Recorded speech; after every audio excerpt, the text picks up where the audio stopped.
So yon, panibagong araw na naman tayo guys. Ayan, nandito ako sa aming paaralan guys. Ayan, nagbobotohan sila kung sino ang presidente at ang vice president dito sa aming paaralan guys.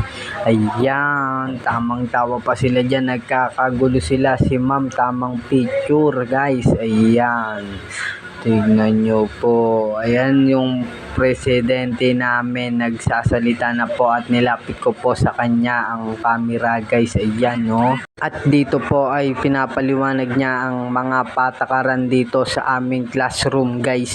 Kung ano ang magiging patakaran dito sa aming classroom guys. At sinasabi niya rin dyan na kung sino ang mga cleaners dito sa aming room. Yan guys, nakikita nyo ang aming mga manikin, nakahiga sila guys. Andito po tayo sa may caregiver room guys. Ayan ang aming mga gamit guys, ginagamit po namin to sa mga aming activity guys. Ayan, may manikin pa. At ayan guys, makikita nyo rin ang aming equipment dito sa caregiver room.